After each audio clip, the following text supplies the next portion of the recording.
Hello and welcome aboard the Night Bus, magical transport for the stranded witch or wizard. I'm Nymphadora and I'll be your conductor this evening. The bus is slightly more crowded this time of year thanks to someone named Nick buying up all the flu powder. Ride along with Corey, Jacky, Jamie and Josh this holiday season as we barrel through snow-covered streets and across frozen lakes on our journey to Christmas. Take her away, Ian. Yeah, take it away, Ernie. It's going to be a bumpy ride. And we're back. Hello, everybody. What's up? And we're going to kick the pod off. Josh has basically finished Game of Thrones. He's literally got one episode left, but he's watched enough. So I was told I'm not going to like his opinion on the Battle of the Bastards, mine and Jacky's favorite episode. So we'll start there with in my opinion, the best episode of Game of Thrones. Okay. How do you feel about that episode? All right, I'm going to tell Jacky how I thought it should have went down. Okay. Yeah, Jon beat the hell out of Ramsay, right? Mm-hmm. At first, I thought Jon should have killed him. Should have killed him right then and there. You know, after he was beating the shit out of him, I think he should have just kept beating the shit out of him until he died. And then they tie him up in his hound, where his hounds are at, and they feed him to his own hounds. I thought what would have been better is if No, they don't. Sansa does. Sansa does. that ghost would have came in there. But they didn't do it that way. Because I thought the whole time he was in there, I thought Ghost was going to come out of the cage and then eat him. But I mean, his hound's doing it. I mean, that's me. Yeah. But it's an important little detail that it wasn't Jon that did that. Sansa went in and exacted revenge for what Ramsay had done to her. But I still wish Jon. I don't know, man. Something. The dire wolves was the most underused thing in the whole. They did nothing. Yeah. Because they cost a lot. Yeah. And the basically, that's CGI why you for didn't him. get a lot of them. Yep. All the money they spent, they should have went ahead and had them do something. If you get into the background of it, they talk about that's why they don't use the wolves a lot. CGI prices. The cost of doing it was just more than they wanted to put into it. Well, now they got $82 billion, so let's get some wolves. Well, a little late, but Anyway, okay. yeah, about 4 years too late. That's not bad, though. I mean, the episode was still great, wasn't it? Oh yeah, that was. Yeah, just slightly. You wanted a slightly different ending to the episode, which is fine. Yeah. That ending of that episode should have showed all of us what they're going to do with Jon's character going forward, which is not much. That should have been the precursor that every step of the way when we think Jon's supposed to do something great, they're going to let somebody else do it. Are we going to deep dive here? Okay, let's do that. I mean, he's watched enough now. You got, Battle of the Bastards where he Welcome to the could Game have of killed Thrones Ramsay, episode. but instead of killing Ramsay, he leaves it to Sansa. Fast forward to the long night, where we expect him to kill the Night King. Nah, it's not him. It's his other sister. I hated that as well. That's what I'm getting at. We should have known. Okay, yeah, they're not going to do anything with Jon's character. And Josh hasn't made it quite far enough to see what they do at the end to Jon's character. That Arya's character gets to kill the Night King when she might have heard of him once or twice throughout the whole series, and she's the one that kills him. I don't like that at all. Mm-hmm. Join the crowd. Yeah, nobody liked that. Nobody. And I mean, it was just done. And that it was just wasn't a long battle or nothing. What would have been better is if he never would have gave her the dagger, Bran. He just would have kept it. And when the Night King walked up to him, he just stabbed him in the stomach. That would have been. Oh, see, now I didn't want Bran's character to do it either. Bran's character was stupid at the end. They did terrible by his character too. Oh yeah, Especially at the very, which again, Josh hasn't seen the very end, but especially at the very how end. unused Bran's character was throughout. Yeah, and to end up where he ended up at the end, stupid. I liked what they did to Littlefinger. Oh yeah, that was great. I love how they set that up because you think something else was going to happen, and then it just flips. I was like, No, that was a very good. That was a very good executed scene. Yes, it was. Oh yeah, And the look on his face when he's like, "Huh? What? You talking to me?" my lady. It's like, too late, buddy. Yeah. You taught her well. Mm-hmm. That's where he fucked up. He taught her too well. Yeah. She's seen the manipulation going on. Well, what do you think about the season finale for season 6 with Cersei blowing up the Sept? Okay. That was crazy. Uh-huh. That was to me, that's the second best episode. See, that's half of what I expected Daenerys to do when she took over King's Landing. I didn't expect her. Well, she would never do that, just for the simple fact that's what her father had planned to do. Okay. This is what I'm going to say. And she was always trying to be different than I was telling father. Jacky about this yesterday. Daenerys, she wants to be the queen of the Seven Kingdoms, right? Okay, listen. You have to go to King's Landing and be the queen there and sit on an iron throne to be the queen, right? Well, if you go there and burn the whole fucking city, you're not going to have a city to rule. That's the part I'm at right now, where you just see the destruction that she left, and like, you really didn't. You killed more people than you did soldiers, in my opinion. Yeah, you have no subjects left to rule over. Okay.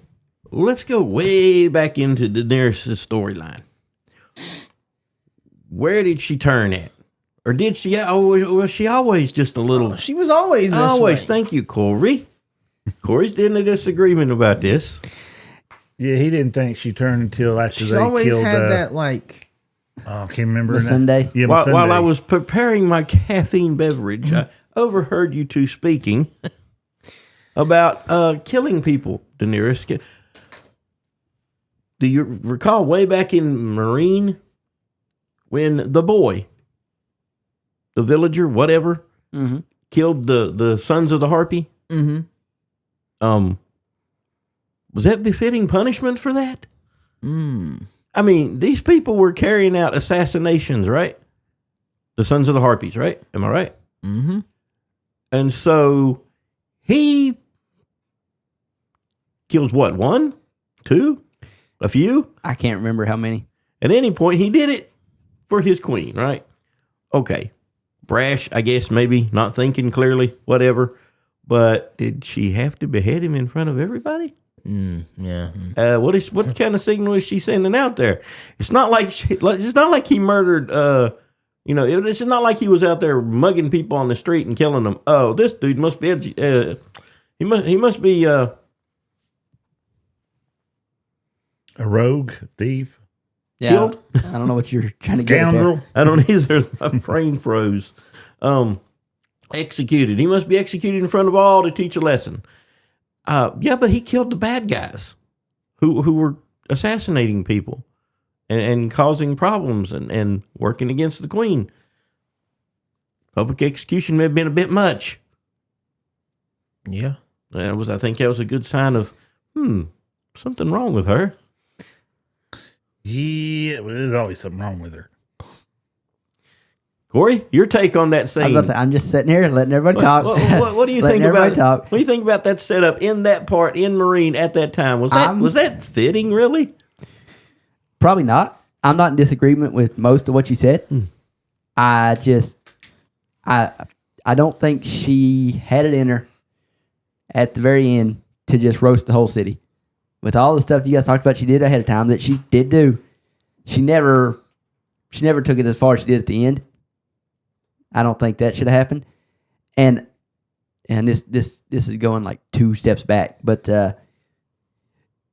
when we see her at the end of season 6 with all her ships and her dragons coming across the narrow sea, if she just doesn't listen to Tyrion and sails right past Dragonstone at that moment and goes straight to King's Landing, she takes the city without having to roast it.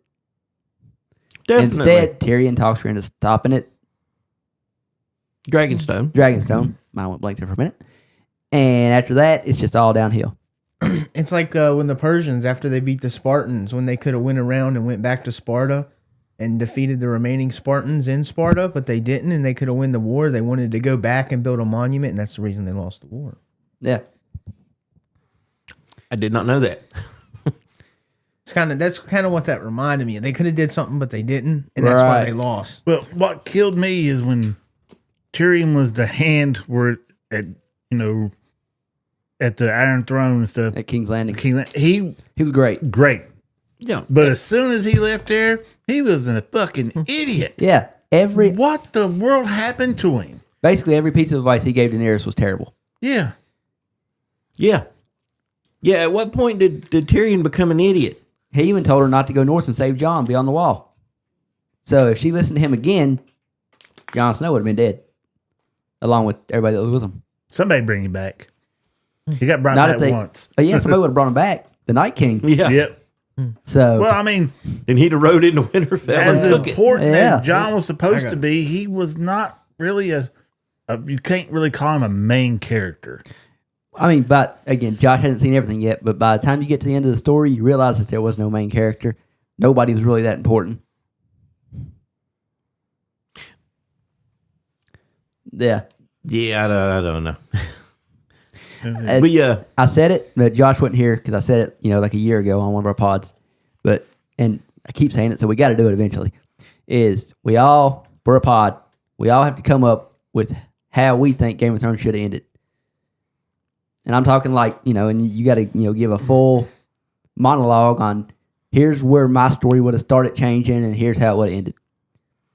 That means I have to watch them all over again. I don't think I can do that. Well, you can't remember. You just got to remember in your head, where do you think the show started going downhill, and you're like, I want to stop. I want to change it there, and here's how I would have done it.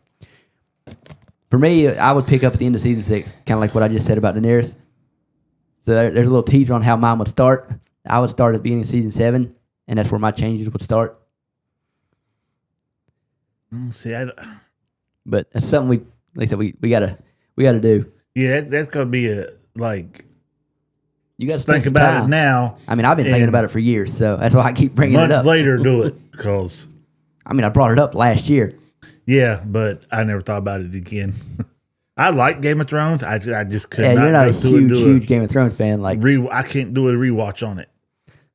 I've tried several times. I've rewatched the first 6 seasons countless times. I've rewatched season 7 3 times, and I have not rewatched season 8. Your first 3 episodes of season 8 are amazing. I like those. 2's great. 2's one of the single best episodes of the whole show. Yeah, but that's just because it's setting up before the battle. Episode 3 is only good if you got a bright TV.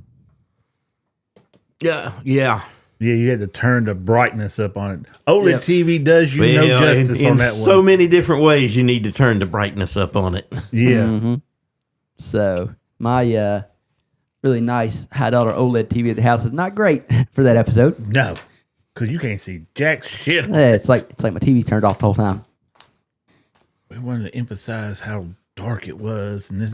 Yeah, it was a dark scene, but I couldn't see it. But the whole execution of season 8 was bad. I mean, and arguably a whole lot of 7.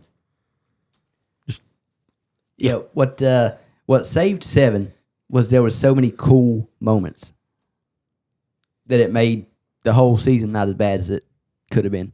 Because Daenerys flying in on Drogon and roasting the Lannisters, the army. Oh, and then with the Dothraki. Oh yeah, coming in on horseback with Jaime and Bronn, and everyone else. And nobody in living memory can remember seeing a dragon in Westeros. And the way they done it with him swooping out of the clouds, it was really well done, really well shot. So dragons by that time to the soldiers and everybody had become, they used to be kind of legends, and nobody really, maybe they wasn't even real, really. I'm going to throw something out here to what I told Jacky yesterday. I know there's not enough of it around for it to be a thing, but imagine there was enough Valyrian steel around, right? And you've put Valyrian steel armor on the dragons. On the dragon? The dragons are too big. There's not enough Valyrian steel in the world, ever. I don't think there's enough regular steel in the world to plate those dragons. They're too big. But if you could. Oh, yeah. Yeah. Yeah. That's what I was thinking in my head when her first dragon got shot with the scorpion. The scorpion, the giant crossbow thing. I was like, if I'm Daenerys, her first dragon's the one that got taken by the Night King. Yeah. I'd find a way to, I'd find some type of armor that if they get shot, it doesn't go through. You know what I mean? Anything to just put on them. I mean, dragon's skin is super, super thick. See, it's just Yeah. You got on one side you got the Night King, so this dude's gonna find a way. The second dragon she lost to the Scorpion shooting it down, that was just stupid writing. It's like, oh, she forgot about her dragon? Really? Literally, they said that in an interview. Well, Daenerys kind of forgot about the fleet. Yeah, it's like, no. These are her, children. In her own words, her children. She's not going to be that blasé. So, that was And again, stupid. even a weapon like the Scorpion had kind of disappeared into myth, Yeah, because they didn't need them because there was no dragons. Because they'd literally had those before. Am I right? Yeah, they went through the... Yeah, the Dorns. The Dornish, they created them. Yeah, That's why if they ever do the spinoff, maybe Netflix will do it now, with Aegon the Conqueror. There's then, still some drama left in that. Oh, I know. That's not wrapped up completely. That's not in a little bow yet. No, it's still going to be approved by the government. Yeah, and Paramount's still fighting on it too. Of course, and the Paramount's got the backing of somebody. There's something crooked happening, man. I was doing a little research last night, and apparently Paramount made the bigger and better offer. Netflix offered them $25 a share and some other stuff. A bunch of actual straight up cash. And but Paramount actually offered them more cash and $35 a share, or $30. Anyway, they made the bigger offer. Mm-hmm. So there's still a little fight going on there. Yeah, and I listened to a pod yesterday with a guy who is into all that, and the guy Slaslov, I think I'm pronouncing his last name right. He's the guy that runs Warner Brothers and all that, HBO Max primarily, and the owner of Netflix has done told him that if they sell to them, that he's going to let him stay in his position and keep running things. They're going to take over, but he's going to keep running things. Whereas if Paramount takes over and buys them, they're just folding them together and it's done. Now, so that's some of it. It's also that Paramount has the backing of a very powerful government official. Oh yeah, well yeah, and it's still got to go through the government. Before they sell anyway, and there's a good chance they might make them break the company up and sell it in parts. Well, my thing is, it don't matter who makes the better offer. It's whoever you want to take it from. Oh, of course. But that's going to be Paramount's argument is, hey, we made you a bigger offer. Why are you taking this one? And that's when you bring the government and the legal parts into it. Like, what are y'all trying to create here? And when things get that big, that's when the government steps in businesses and keeps it from becoming a monopoly. Yeah. Now, you got like was Paramount the one that had the Saudi that was willing to back them too? Possibly. Corey might know more about that than I do. I don't know about that. Because I remember they was talking about one of the Saudi people was looking to buy it. Because they just bought, EA games or something like that? Yeah, they just bought EA. There is Saudi, businesses or conglomerates, whatever, are buying a lot of entertainment up. Mm-hmm. Yeah, like Jacky said, they bought Electronic Arts. So, that wouldn't surprise me. And as Jamie was saying, nothing's official yet. So, there's, something could still happen where, somebody or some company or somebody from Saudi could still step in and say, you know what, we'll just give you $100 billion in cash straight up, sell to me. Until it's been approved and completely official, this could change. Mm-hmm. I just keep making the jokes because, as of right now, Netflix is buying it for $82 billion. It looks like they're going to get it. But let me ask you guys this. Do you want... Netflix is hit and miss. And they've made a lot of questionable decisions. Do you guys want your favorite franchise falling into the hands of Netflix? Nope. That's what I was talking to Jacky about. There's a quick no there, and I agree with you. I was telling him, the Harry Potter series, where it's getting sold to Netflix, I had high hopes for it when it was just going to be HBO Max making it. But where it's getting sold to Netflix, if they have anything to do with the making of that series, oh no. And I know Rawlings controls most of what happens now. Yeah, the Tolkien family owned most of what happened with the Lord of the Rings stories up until Bezos got his hands on parts of it. Money talks. After the elder members of the Tolkien family passed away. So, yeah, it might be fine for a while, but eventually they get their hands on certain parts of it, it could change drastically. If they come back in there and change the one friggin' thing they messed up, I wouldn't care. You don't. Saying it right now, the first 2 seasons of the new Harry Potter series will be good, and the last are going to be made by Netflix, so they're going to be trash. Dude, I'm just waiting to. But my thing is, I'm just waiting to see that first season, that first set of episodes. You know why? Like Josh just said, that's all HBO still. Mm-hmm. Yeah, but still, they've already made questionable decisions. But what I'm saying is, you're saying if Netflix gets it, it'll go downhill.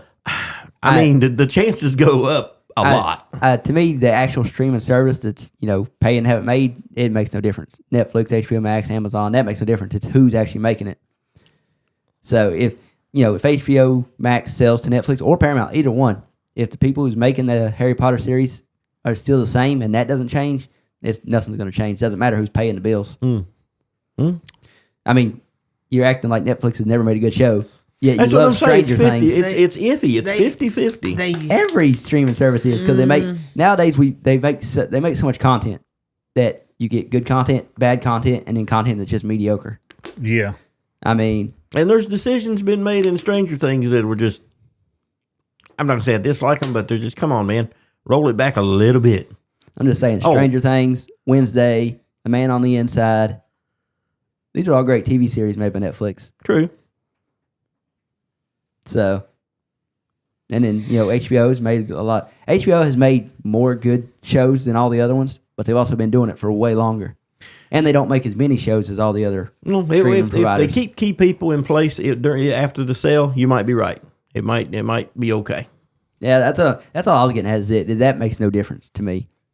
I don't think and that. Plus, man, we're talking years as far as the Harry Potter franchise because Rowling's going to keep a strong handle on it. Oh yeah. Oh well, never mind. It's too late for that. I would say maybe we have a chance at a new Snape, but no. You got what you got. I just love how there's no leaks of him. We've got leaks of everything else on the set, none of him. And they done filmed the parts that would have him in it. Oh yeah, had to have. Well, they're doing the Quidditch. Based off the leaks we're getting from the Quidditch match, like we've had to already meet him. Yeah. So, let us see. We've seen everyone else in costume. We already know who the actor is. Just give us a little tease. I think they're not going to do it until the show. Because if they put it out there and people hate it as much as they did when they first announced it, that would tank it. I'll go ahead and say it, man. I think the whole thing of casting him was race baiting. It's to cause controversy. They did it on purpose.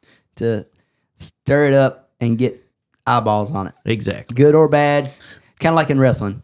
The worst thing that can happen in wrestling is no noise. You want noise. Doesn't matter what the noise is. Cheering or booing, doesn't matter. You want noise. Well, my thing is, Harry Potter is too big to have to worry about. Do we need the dumbass noise that they're trying to make? They don't look at it that way. Yeah, because they're idiots. Now, like I was telling Josh, I do like the fact that we're getting more than what's in the book on certain things. Yeah. This is why me and you always wanted a series. Yeah. Because of that. We knew. You're getting more than what's in the book, but they're not really adding. Because a lot of the stuff we get to see was implied, but not big scenes. Because, it's book form. Yeah. So like the not because it's Flamels. book form, but because it's primarily told through Harry's perspective, it made it so there's certain things we didn't get to see because it's through Harry's perspective. Well, you actually get to see, if I was reading everything right, you get to see when James and Lily get killed. I would think so because, that's pretty well described in the book. Yeah, it's described, but they actually film. They've already had the set set up see that in the movie. Halloween and everything. Yeah, we eventually got to see that in the movie. It just took all the way till the 7th movie. Yeah, you get to see this one, at the beginning when it happened. Not a flashback. Yeah. Well, it is a flashback, but not a... yeah. I don't think it's a flashback. Well, if that's the case, that's where the very first episode will kick off. Instead of kicking off with Vernon, it'll kick off with that. Because chronologically, that happened first. That happened. They had they had the trick-or-treating scene happen. Yeah, that would have happened. Then the next day is when Vernon would be in his car and see all the funny people celebrating. Yep. But go ahead. If you think about it, there's some time lapse that they're not counting for. What do you mean? Well, supposedly the Potter's house got blew up. They took sent Hagrid to go retrieve him. Mm-hmm. Okay. That was on Halloween. We're talking to Vernon Halloween day. Day after Halloween. Yeah, day after Halloween. So, Or no, it may be the day of Halloween. I'm not sure. I don't think, does the book say? I'm not sure the book ever says the actual date. it can't be Halloween because they're already celebrating that Voldemort's dead.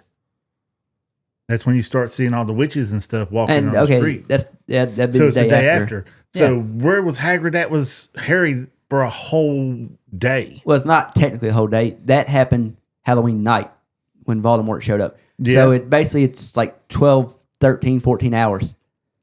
Dumbledore's got to find out about it first. He didn't find out about it immediately. Found out about it quick, but not immediately. And then you got to wait for Hagrid. Hagrid's not the most on-time person. So You might have to there's wait, things that but- happen in between there. It didn't all happen instantaneously. No, but how does if you go by that way, how would Snape get there before Hagrid if Dumbledore didn't know it far enough in time? Because Snape knew that Voldemort was going there. He actually, he dropped the word that sent him there. Yeah.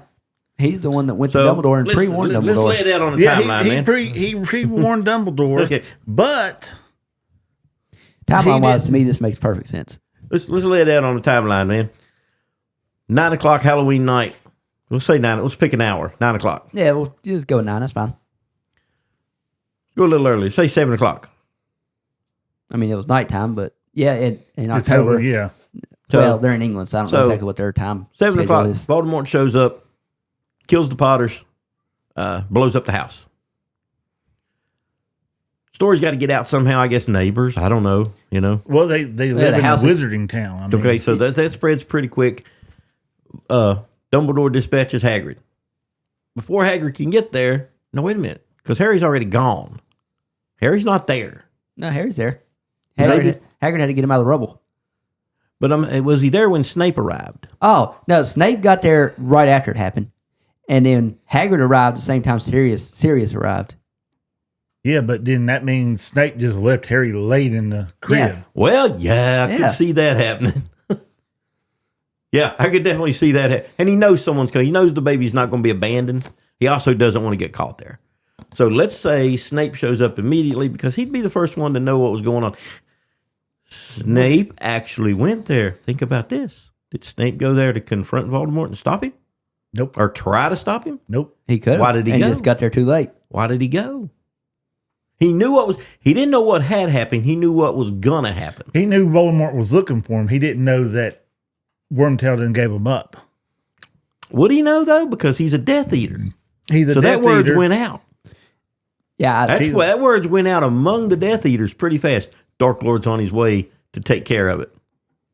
yeah. I don't know if I he agree with would- Jamie there. I don't know if Voldemort I mean, he would would even be- tell him. He would be on the Snape would be on the inside of any information, and he's a bragger. He likes to brag. I don't see him telling them because he wouldn't want it to get out. He's not thinking that it's going to get out of his inner circle. Oh, he don't trust nobody in his inner circle. He also We all know that. He don't. trust and it's not trust. He doesn't think they're brave enough to step away from him. Well, it ain't so much that they'd be afraid to step away from it. That information gets out. They might just accidentally tell the wrong person. But we got to think Snape found out somehow, and we got to squeeze these events into a certain amount of time. I say he found out just for a simple fact that the house blew I up was gonna with say- other witches and wizards around. What I think happened is, I could be wrong. I think Snape was probably watching the house, but he can't see it because of the Fidelius charm. But then when the Potters die, the Fidelius charm breaks. Now he can see the house, so now he goes, "Oh crap, I got to go." Okay, so he goes in. So he goes in there immediately because he's watching from somewhere. And I like to think that maybe he's on his way there to stop it or try to stop it. But anyway, I ain't giving him that Fidelius much charm, he credit. couldn't find the place. he wouldn't do it for Harry. Apparently, he left him laying in a crib. Yeah. Oh yeah, that's clear. I think if anything, But he for was, Lily, he might have attempted it. yeah, he was nearby, but he couldn't get there because of the Fidelius charm. But then when they die, breaks the Fidelius charm, he rushes in. So there we get the scene with him inside the house, and the Potters are dead. Apparently, Harry's still in the crib. My question: are we going to see Are they going to play all that out? See, I don't know. They just showed where they was showing the trick or treating scene where it was Halloween and they got killed. Mm-hmm.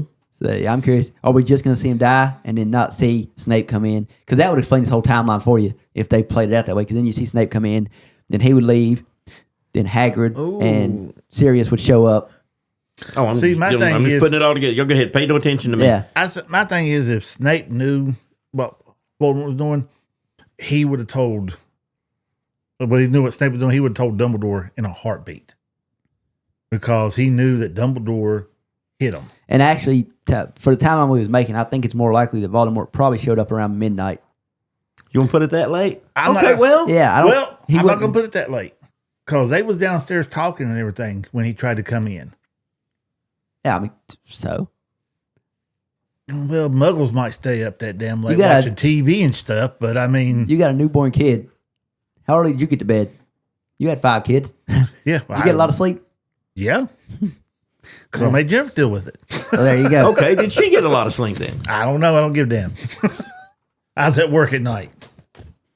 Well, there you go. You're at work. But yeah. Anyway. Okay, let's say midnight then. So you got midnight. Let's start with midnight then. Voldemort comes in, does the deed. Snape comes in shortly thereafter for whatever reason. He's there quicker than anybody else. Finds him dead. Also evacuates pretty quick because he knows he can't be hanging around. And if he had any inkling of helping Harry at all, he knew someone would be along shortly. But he doesn't want to get caught there. But would they really be anybody around? The house just blew up. Somebody's coming. Yeah, but imagine a house blew up beside of you. Are you going to go check it out? Or he's going to cheer and celebrate. Well, let me rephrase that. If you lived somewhere not where you're at now. Yes. Now, you also got to look at it this way. Everybody's terrified of Voldemort this time. So, but in general, a house just blew up. It's going to draw attention. Yeah, but they was like, there's some dark shit going on over there. I'm not stepping into it because everybody was scared. People are coming. A house just blew up. People are coming.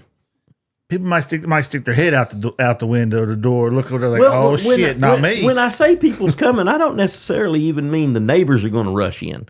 Word's going to travel to Dumbledore. Yeah, now, right. And then Dumbledore's going to dispatch Hagrid, go get the kid. See, that was one thing. Granted, Hagrid can't do magic like anybody else can. But he's a fucking tank. Yeah. But he's a tank. That being said, I've still never understood why Dumbledore didn't go himself. That's the part I've never understood. I mean, he could have apparated right there, grabbed Harry, but we're not trying to figure that out. We're setting up a timeline here. So go ahead. Oh, okay. So let's say Voldemort dispatches Hagrid, sends him in to get the kid out. So, boom, house blows up at midnight. Snape shows up, gets gone. This could all happen pretty quickly. Especially if Corey's right and Snape is hanging around and he's close enough to see what's happening. Or, to know what's happening pretty shortly afterwards. Yeah. So Hagrid rolls in, let's say 3 o'clock in the morning. Okay? Just try to squeeze everything in before daylight, before sunup. Hagrid rolls in, grabs the kid at 3, immediately whisks him off on the motorcycle to meet up near the Dursleys' house with Harry and to meet Dumbledore. So 5 o'clock before daylight. That definitely doesn't line up the way you're describing it. Because in the book, when we first start the first Harry Potter book, it's early in the morning. Vernon's going to work on the day after Halloween. I'm pretty sure. It doesn't say, but I'm pretty sure it's the day after Halloween. And the wizards are already out celebrating in the streets.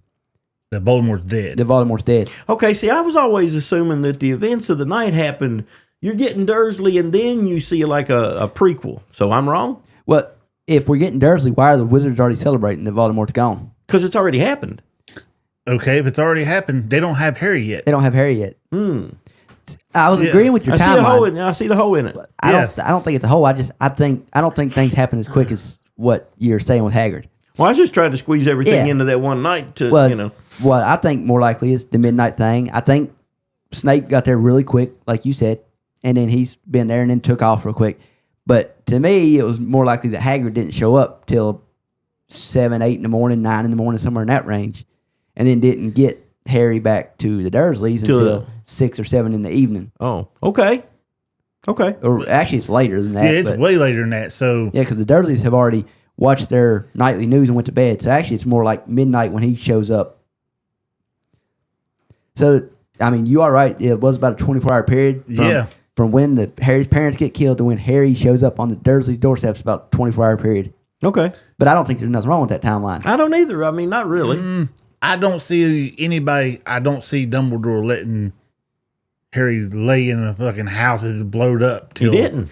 5 or 6 o'clock in the morning. He didn't. He would have showed up himself if he cared that much.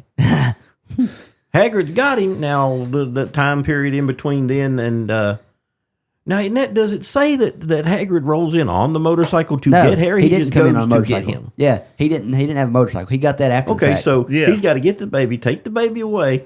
Still got to get with Sirius at some point. He run into young he Sirius. Ran into Sirius, And that's when he got the motorcycle. At the Potter's house. Yeah. He didn't say he made him at the Potter's house, though. Well, he just said he ran into Sirius, and that's where he got the motorcycle from. Yeah. So we don't know if it was at the house before or after. Well, okay. It's probably after, and that just explains my point even more, that Hagrid was having to travel without magic, and he had no flying motorbike or anything. See, I don't see Dumbledore sending him like that. Then again, that's not... If magic leaves a trail or something, maybe sending Hagrid in on foot, basically, is a way not to attract attention. Although he is a 10-foot. But in a wizarding community, would that stand out as much as... I understand what you're saying. And I agree with you. Like I said, it's... Yeah. To me, that makes more... In my head, it makes even more sense now, because Hagrid had to go there on foot and then leave on foot, and he doesn't run into Sirius till later and then get the motorbike to speed up his process. I don't know. Because leaving Harry in the house for you're the person hours, here that doesn't trust Dumbledore anyway, so. There's no way that the kid's going to sit in that house for 3 to 4 hours. Hagrid was there quicker than that. I don't think so. No? He'd had to have been. Somebody would have rolled into that house and took a baby out. This is a J.K. Rowling's question. Yeah, and the woman won't tell us. I don't know if people ever asked her this. Well, it's a good possibility. I almost guarantee someone asked. It wasn't until we started talking about it that it popped in my head. It's another one of your wait a minute unanswerable questions that you always have about Harry Potter. Yeah, it ain't unanswerable. I mean, just tell me, how did Harry not get there for 24 hours almost? Because he was with Where Hagrid. was he at? He was with Hagrid. Now Hagrid picked him up. The way Jamie's saying it is that Hagrid picked him up quick, but then went somewhere else with him before he took him to the Dursleys. See, that's how Jamie's timeline would make sense. That's how I would like to say it. But then you listen to the words of Dumbledore. That's why then you got to go to my timeline, which is he didn't get there for a while. Because that's the only way it makes sense. Hagrid, I'm just giving you a timeline that makes sense. Knows her. I got him. He fell asleep as we flying with Bristol, whatever. But there's nothing in between. Like, Hagrid made it sound like he just picked him up and got there. But there's a 24 hours in between Voldemort getting killed and him popping up at the. He had to go there on foot, though. I mean, look how long it took him to go see the Giants and come back. Now, the comeback part took a while because he had his brother with him. Yeah. But even getting to the Giants took a while because, again, they had to travel on foot. Yeah, they couldn't use magic because they didn't want to be tracked by Voldemort and them. Well, I'm assuming Dumbledore's thinking the same thing with this because at this time, he's still getting information. He doesn't know exactly what happened. He just knows something happened at the Potter's house. Think Voldemort's gone, not sure. So let's not take any chances. Let's send in Hagrid. No magic. Get Harry. Bring him to me. Or bring him here to this address. I'm just trying to make it make sense. I don't know if any of this is right. Yeah, I'm just trying to make it make logical and chronological sense. In my head, I can't make that make sense because the house blew up. You can't get around the fact of how long Harry would be in the house with it. Yeah, it had to be in that house in rubble, screaming and crying because they show him crying because his mom got killed, and plus, had a piece of Voldemort's soul ripped into his head. But wait a minute. Mm-hmm. What about the spell that protected Harry from dying when his mom died? What if that protected him from being harmed while he was in the the crib. He has to be with somebody who he got to be with his family member. Well, no, that was after Dumbledore finished that after the fact.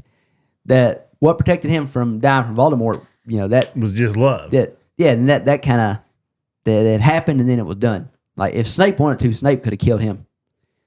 It was when Hagrid when Hagrid handed Harry to Dumbledore. That's when Dumbledore finished the protection spell.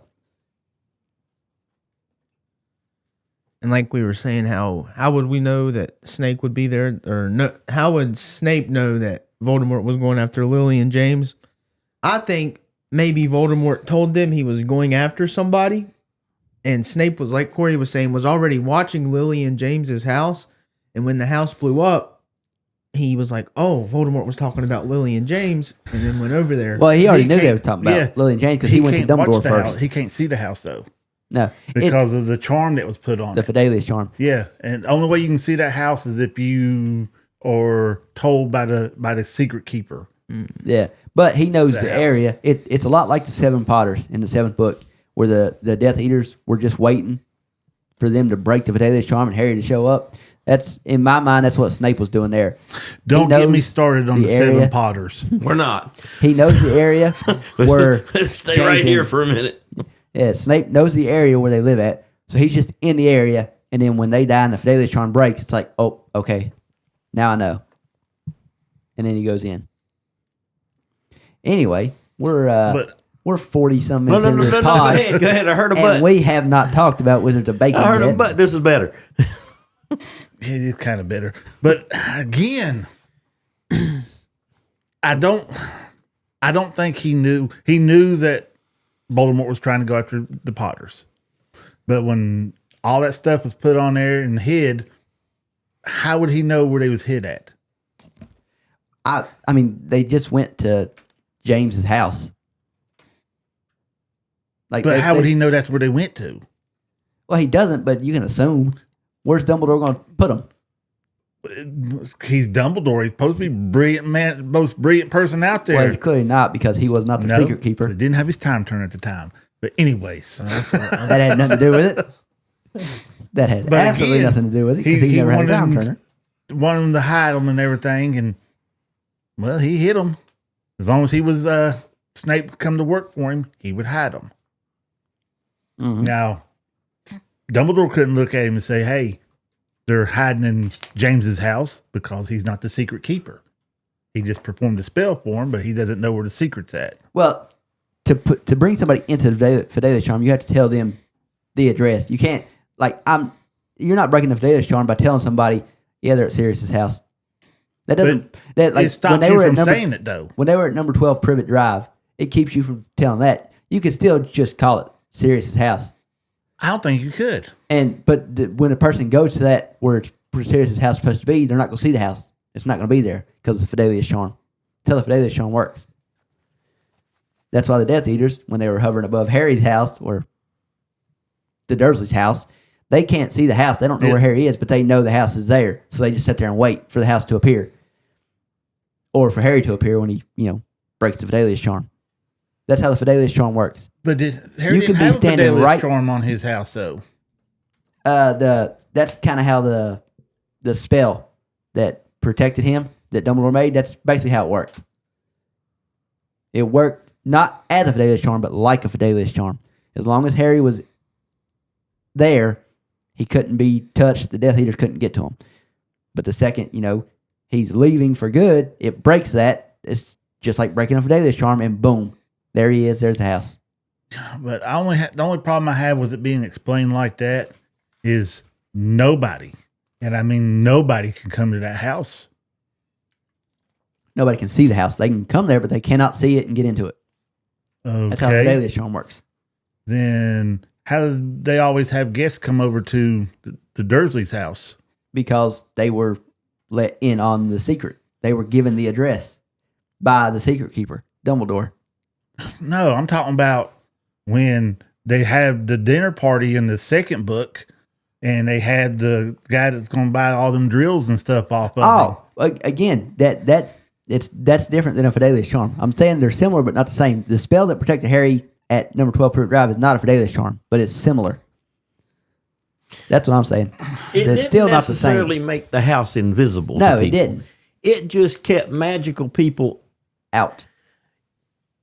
You could probably walk into Harry's house with an M16 and shoot him in the forehead, Oh, you could. even if you were Voldemort. But But you no, couldn't. Voldemort couldn't get in, Okay. period.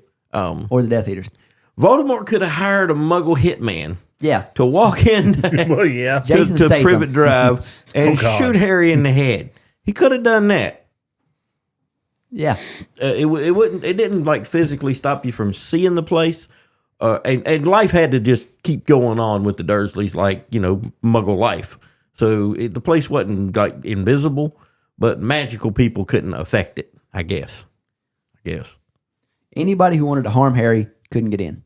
That's how I understood how it worked. Like I said, different than a Fidelius charm, but similar in the fact that, So could you walk in and kill him by conventional means? I think, like you were Or saying, would with the that, magic stop you from, like, your gun wouldn't fire or something? I don't know. I don't really know. I'd always assumed it wouldn't, but I don't know. Possibly. Because it's specifically protecting Harry from harm in that home, which also, if that's the case, that didn't work. No, because he's getting held He's getting the all shit beat damn out of time. him on a regular by Yeah. the Dursleys. So I think that proves more to your point that, It's only for magic. a Muggle assassin hitman could come in and just take out Harry, no problem. Or Voldemort could save his money and just get the Dursleys to do it. Ah, good point. I don't know if they were to the point that they would kill him. There was times. Yeah, there's probably times, but Petunia would be the one that would actually stop burning. Because you seen that when she got that letter from Dumbledore. Remember my last. And no burning. We can't turn him out. What would the neighbors think of us? And yeah, it's coming up with any excuse to like, I ain't doing this shit. I ain't getting beat up by Dumbledore. And Dumbledore show up and execute you Yeah. for the greater Now, good. Back to the 7 Potters. Oh, God. Let's go. They know that they're trying to kill Harry. So they're trying to distract from Harry. Don't want them to be able to know which one's the real Harry. So we're going to let the other kids try to get friggin' killed by the Death Eaters? Yep. There's a lot of very poor choices made in this Oh, whole yeah. story, we couldn't man. just turn them into You say kids, they're anybody? all adults at that point in time. All of them have had their 18th birthday except for Harry. So technically Harry's the only one, or 17th birthday. No, 18th. So yeah, They're still in school. yeah, but in Wizarding World, you come of age at 17. Yeah. So they're all adults. It is mentioned that, because when Harry's like, hey, Harry has the same thought you did. Like, no, you're all in danger now. Yeah. I'm not doing it. And they're like, we all agreed. We all know the risks. They couldn't just, I'll turn into Hagrid. I don't know. Cause- Well, he's half giant, so I don't think the potion would have worked. But they all could have turned into somebody else. I do agree Oh, with it you there. worked on him. You just can't turn into animals. It's only made for. I agree that they could have done something different with Polyjuice. Instead of having 7 Potters and 7 Protectors, they could have had every single person there except for Hagrid, because I don't think it'll affect him. All of them drink a potion to become, let's just say, Lupin. So now you've got 13 Lupins and 1 Hagrid. Why And you could don't they have a have clue not- what's going on. But I think the result's still the same, because then the Death Eater's just going to attack everybody. Well, it was attacking everybody anyways. That's what I'm saying. So I don't think it would have made a difference. Why could they have not made Harry just look like some random kid, like they did turning him into the Weasley. redheaded kid? Yeah, Yeah. Well, that's what I was just now kind of getting Just at. make him some random looking kid, and he should be able to walk out of the place. I don't think it would have mattered. The Death Eaters were, again, they, like you said earlier, the house isn't under a Fidelius charm. So they know he's there. It's just they can't do nothing with him until he's leaving with the intent of not coming back. So I think the second they all leave, or if only one person shows up to get Harry and they leave and Harry's, Polyjuice to somebody else, the Death Eaters are still going to attack. Okay. Because they've already been given the information by Snape, because Dumbledore's portrait told them to do it. They've already been given the information that this is the night that Harry's leaving the house. This is when we attack. So it doesn't matter how they come out of the house. They're going to get attacked no matter what. What I don't understand, even though I know they had, people watching the Flu Network and all this, and, they can track a disapparation. You disapparate to somewhere else, and then from there, you all hurry up and leave. on broomstick and all this other stuff. My thing, Because then now the Death Eaters have to leave from the house and try to get to where you was, and then track where you went after that. you disapparate to one place. When you get there, grab a port key, go to another. That's what I was just saying. And they're not tracking you like that. There was some weird shit that went I mean, on trying to make they can track the separations of port keys. They can. Well, they can. That's why I said you got to disapparate somewhere random. Now, by the time they try to get to where you are now, you've already flown off on broomsticks to an area they can't track to get a port key. So there was better ways to do it, but not as entertaining as the way J.K. wrote it. You got to remember plot. Yeah, but This ain't real life. This is a book. You got to entertain people. Yeah, they're just trying to kill everybody in there. Just trying to get everybody killed. Somehow only one died. One died, one lost an ear. Yep. One died. Yeah. 2 died. You're just going to forget Hedwig. Oh, yeah. I did. forget Hedwig. Damn. Well, If you're going to throw Hedwig to head, come on now. see, again, I've never been much of a bird person. I would have I just deal let with him out of waking his up birds. cage and let him fly instead of sticking him in a cage with me and have everybody else with fake cages and fake birds inside of it. Yeah, that was stupid. It's like Harry. Hedwig can fly. You know that, right? So let her fly to wherever you're going ahead of time. Yeah. Owls fly all the time. You know, they're not tracked or traced. So just let Hedwig free. Tell her, go here. And now you just do what you got to do. Yeah, go hang out somewhere until, well, how could you send for her? Send an Owls owl are for her. ridiculously smart in Harry Potter. Send an owl after her. Yeah. Like, how does Hedwig know where Sirius is in the fourth one? Oh, yeah. Well, how do they know where anybody are? Yeah, so that's what I'm saying. You could send Hedwig off and say, yeah, just go off and then, find me in a week. And somehow owls can do that. Yeah. All right, we got to get to Wizard of Baking now. Yeah, we've went long enough. We got to get to the main event, the semifinals. This And- episode was good. I enjoyed it. I don't think the right person won, but that's just my view. And I mean, did it say if they get an advantage? I don't think they get an advantage in the finals. So it doesn't matter that they won. I don't know if they get an advantage or not. Pretty sure they don't. I mean, I've actually got my iPad now, so I can. The advantage that the team got for this episode, was it ever used? Yeah. They did? Yeah, it was super funny. How did I miss I thought that? this was the best advantage of all of them. Not that it really gave them a huge advantage, just that it was really funny that there was just fog everywhere and everybody was laughing and complaining. They were definitely, playing into it. It wasn't that bad. Yeah. But see, it was really funny. That was my thing. Out of all the advantages everybody else got, I get fog. I'd have been mad as hell. Oh, I like that one the best because it's the funniest. Yeah, now it's the funniest. But if I'm actually trying to win, having their hands tied together would have been the way I would win. Oh, no, if I'm actually trying to win, I want help from the judges. Or help from the judges. Because But- then you put the judges in a moral dilemma. Do I want to eliminate the art that I worked on? Well, yeah. But again, the fog thing wouldn't have really slowed me down too much. I mean, it slows you down a little bit, but it ain't like it just hovered right there where you was at.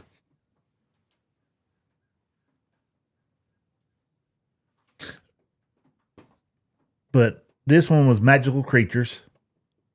And who had the hippogriff? The hippogriff was Jujar and Katie.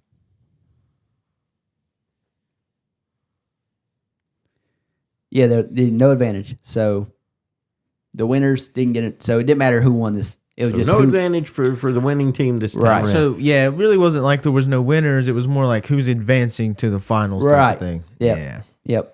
It was more about who's the loser in this, Right. in this episode. So no advantage for the team that won. But did you say who lost? I didn't. I wouldn't. No, I couldn't wasn't. listen. I watching. didn't want to say nothing just Okay. yet. Okay. Yep. I'm trying to Yeah. instead of us jumping we back jumped. and forth from the beginning to the middle to the end to the beginning again. Yeah, we jumped way ahead, but so getting back to it, you had Jujar and Katie. They their task this time was to make a hippogriff, Yep. and the tasting element had to be smoky or fiery, which basically means spicy. Which I I don't want any type of spicy cake. Like, just no. They do this all the time on this show, and I'm like, no, I don't want a spicy cake. I don't mind a little bit of something. Not me. But so that then you had Molly and Priya. They had the Cornish Pixies. That's the one. That's the one I like. Then Jenny and Alex, they had Dobby. It was good. And then last year's champions, Zoe and Jordan, had the Thestral. So I saw Jamie doing a thing over there. We'll get to it. What I was going to start with was just, of those 4 creatures, which one, when you first started watching it, which one would you like, that one's going to be hard to do? Which one did you think was going to be the hardest? Hard to do? Yeah, just when you were first watching at the beginning of the episode and you saw what everybody had, it's like, which one do you think it would either be struggle? the Thestral or it'd be Hippogriff. That's what I was thinking. Those are the only 2 that would really been the hard ones. Starting at the jump, if I had to pick which one I think is going to be the hardest one to do, probably the Thestral. See, I also think that making the different faces for the Cornish Pixies, that Was would have been amazing. that would have been a little hard too. I didn't know they were going to do that though, and that was really, really good. Yeah. Think about it. You're not looking at anything to go off of or anything. You have to make up faces, and if you're using the same head for everything that looks the same, It just looks you generic. You can't come up. After a while, every face is going to look the same, but somehow she made every face look different. Oh yeah, For the team that made the Pixies, I think they were amazing. Let's move on. I'll come back to that part. yeah. Well, I mean, I was just asking that to see what everybody thought was going to be the hardest to make. But My first thought would have probably been the Thestral, though. yeah, Just on a thought. I think Well, no, I'd have picked Hippogriff just because of all the feathers. Well, feathers to me, at least on the jump, seem like those would be simple and look really good. I may have been mistaken. Well, I mean, we've seen so many teams throughout the first season and this season make things that had feathers. So I honestly, I kind of don't fully understand why Jujar and Katie struggled so much with the feathers on this one. We've seen so many other teams do the feathers and do them not great. Some of them did great. Some of them didn't do so great with the feathers. Let me just jump back to last week on this one with the feathers. Had the team that made the snitch used the same process, maybe a little neater, and feathered the wings, that thing would have looked so much better, even with the crappy work on the ball. Well, and it was crappy work. They didn't need feathers on it, though. Apparently they did. They lost. Well, they lost, but the wing itself has no feathers on it at all. See, man, I've seen different versions of it. And honestly, when you see it in the movie, it's got feathery, like golden stuff happening. The wings there. are like dragonfly wings. Yeah, that's what I was going to say. Okay.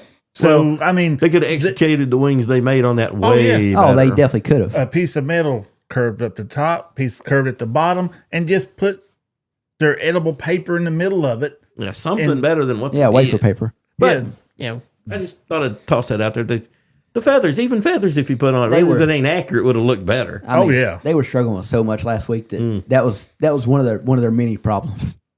Yeah.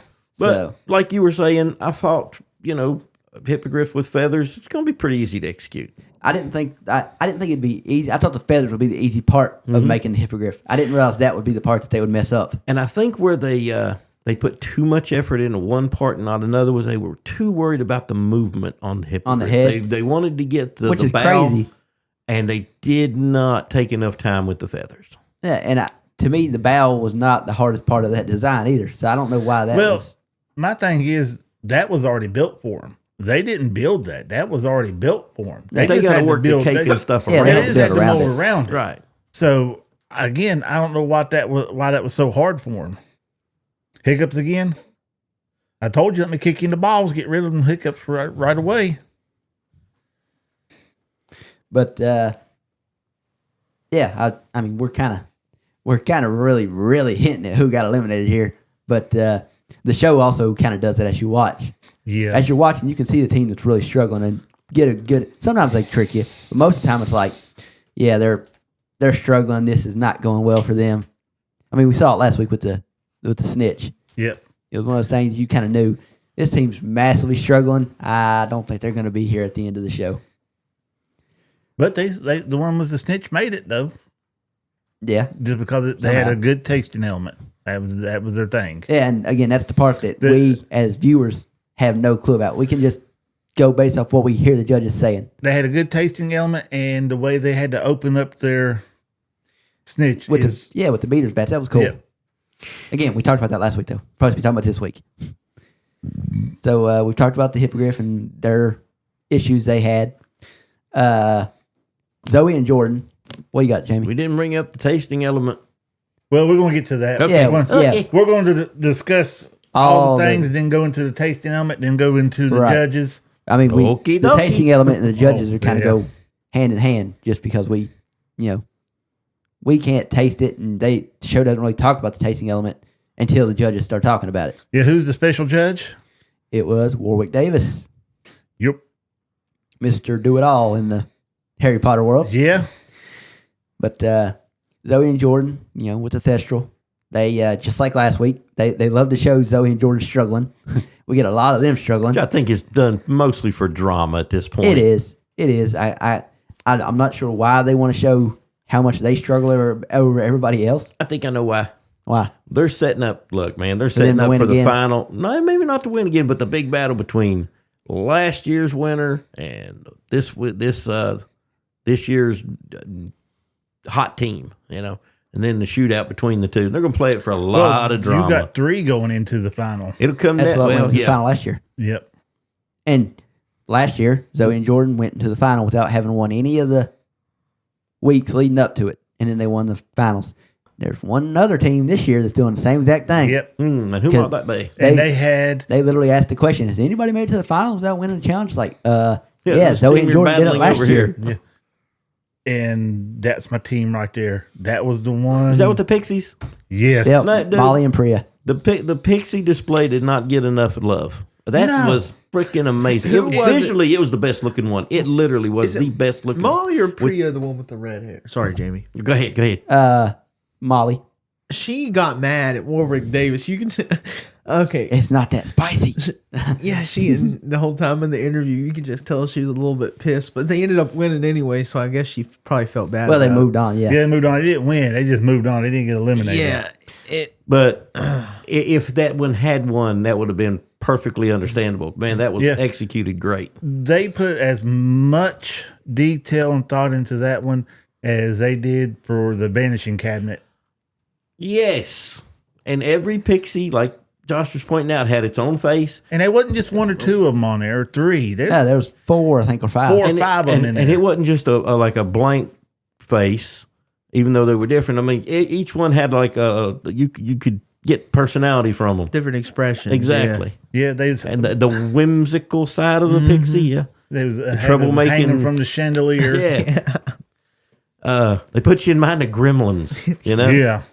But I mean, I thought they did great. Had they won, I have no idea what their taste element even was. I don't remember. Yeah, they had 5 Cornish Pixies. But yeah, the visual on it was great. The whole set behind the Pixies was great. Yeah. I mean, they had 2 hanging from a chandelier. Oh, one in a bucket of suds or something. Yep. I mean, they had one in some type of cup, a smaller one. Yeah. Then they had one sitting on some books with a weird smile on his face. And they had one laying down with his feet like in the air, like he's throwing a tantrum. I didn't know if he was throwing a tantrum or he was laughing. Like he was laying on the ground laughing. Just something like that. Yeah. But was super well done, man. I thought that was. They didn't give that one enough attention. Yep. That out of everything that looked so good, they critiqued them on their eating element the way it looked. No, I was wrong. Wow. There's 3 hanging from a chandelier. And yeah, that's right. I'm remembering. So technically, there's a total of 7 because I forgot about the one hanging from a chandelier, and there's one that always has his feet sticking out of a cup. Mm-hmm. Yeah, that's the one I was talking about. Well, there's another cup. Well, I mean, it could be the same Pixie, just somehow the cup maybe the way the cup's made. See, that's what I'm saying. There's so much detail in there. Yeah, there is. Now I'm seeing all that. You may have just talked me into it. Instead of focusing on one Pixie, they're all done great. Oh, yeah. Had that one which we've already kind of spoiled it. Yeah. They didn't, but if they had have, that would have been perfectly fine. I think they should have. I can't agree with you. You got to talk me into it. I like the Dobby one the best. Just when I first watched Dobby it. was amazing, and There he was looked great. so much intricate detail into the Dobby. We're going to jump over it on Dobby. Yeah, we talked about the Cornish Pixies now, Okay, so cool. now we'll move on to Jeannie and Alex, who made Dobby, and like it was just so It was very well done so too. realistic. I mean, I say Super. realistic looking. It's a house elf, but I mean, The toenails, the hands, feet. the pillowcase cover, man, so good. Yep. I have a problem with the Dobby. Oh, what is it?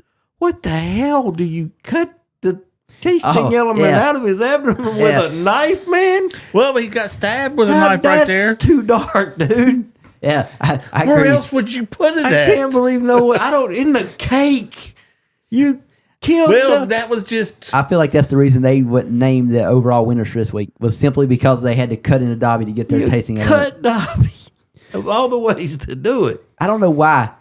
As Warwick Davis pointed out, and I loved it. He's like, "Look at that! It's a cake floating above Dobby." And in this show, it's hard to find a cake that looks like a cake.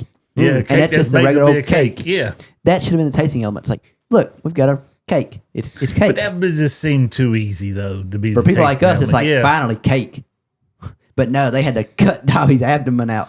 It's like It's like, here, have Dobby's kidney. See, what would have made it better if they would use Bellatrix's dagger to cut it out. Now that would have been That great. would have been that should have been done.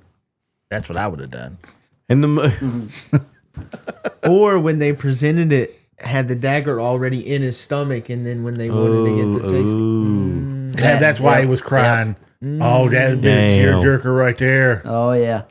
It's like you're encapsulating everything about Dobby. I can't believe not a single judge brought up the fact you're stabbing him with a knife. Oh, they did. I was about to say they did, and Did Warwick Davis literally turned his head. I know, and he blocking did it. that, but no one actually voiced it, did they?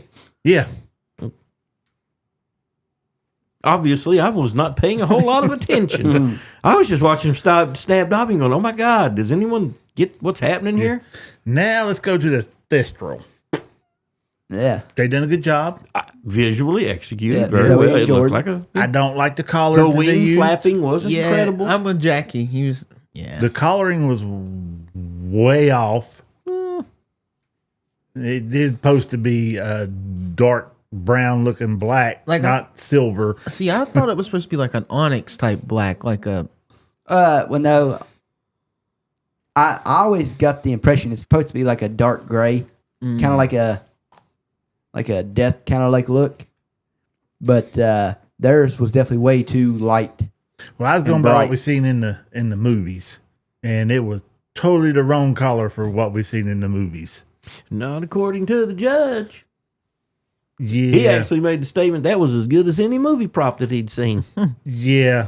His words, not mine. I mean, looks wise, yeah. It maybe not looked the color. good, but it was not that good. Is that coming from the same When one you- that thought cake was spicy? No, no. Oh, No, that's Little Warwick. Yeah. yeah. Considered you had this versus the Pixies. I'm telling you right now, yeah. the Pixies should have won it. I'm not disagreeing with you, man. I thought when they finally showed the complete thing, it was like, wow. Because you almost get to see the scene where they immobilize the Pixies inside the classroom and they're just floating in the air. That's why the kind of look and feel I got of it when I saw it, it's like, oh, this is straight out of the movies. But no. I mean, You got the fanboy all over top of the last year's winners. they get no advantage for being named the winner this week, so It's it not the doesn't point. really matter. Yeah. Big it Red means- should have won it. So, but what I was getting at earlier, so we're to the point now where we just said it that Zoe and Jordan was named the winner with the Thestral, the team that got eliminated, and we all agree should have got No, eliminated. let's jump on the hippogriff real quick. Yeah, because that's where we're going. I mean, that's where we was at the beginning, but yeah, go ahead. Bad execution on the look of it. Oh yeah, Yeah. That poor bird Yeah. looked like he'd been through hell. Well, what done it is they didn't have enough time to airbrush it like they needed to, and it caused the feathers to curl up. a ruffle basically. Yeah, Yeah. it looked like he would just got done rolling around on the ground or something and stood up. Looked like he got a perm, is what he looked yeah, like. yeah, that's exactly what it looked like. Let me. We skipped over the tasting element on the Thestral. Yeah, Did anyone else think that was now? I know Dobby was uncool because they stabbed him in the gut, but when they when they cut the piece out of the Thestral's back, was that not kind of awesome that looked like a spine running? That's what they wanted to do. That part looked really cool. Yep. Everything about the Thestral looked great to me except for the color. Even the tasting element looked really cool. Yeah. Anyway. Oh, it did. And yeah, but Jujar and Katie, they made the hippogriff. They got eliminated this week. Yeah, what got them mainly is their tasting element. Yeah, way too spicy. Oh, Ward they had a Davis little. Yeah. He's like me. I like you, but you're a little bitch when it comes to flavor. No, just when it comes to spice. We saw some. It ain't just spice, flavor. He did not like And anything he that also has. doesn't like bacon, apparently. So we saw Crazy. a little foreshadowing in that when they were telling about their tasting element, and he made the comment, "Ooh, that's nasty. Whose idea was that?" Yeah, you might. And his exact words, you might want to rethink that. Yeah. So you automatically knew. Well, we ain't gonna win this. Yeah, it was looking bad for him from the beginning. Yeah, and then Jacky brought it up yesterday whenever he takes a bite of it, and he was like, I'm starting to like it for a minute, and then that bacon hits in the aftertaste, and He's like, nope, can't do it. And then you're doomed. It's over with. Yeah. Yep. That plus your ruffled feather bird is. yeah, to me, bacon, like what? Even to me, that sounds like Yeah, a sweet. Bacon and sweet do go well together. I know, but I don't know. Not They like make a candy bacon. Bacon is meat candy to begin with. Just an opinion. Yeah. Salty, sweet. Mm. I like. I That. would say it really depends what the bacon's cooked on or smoked with. Yep.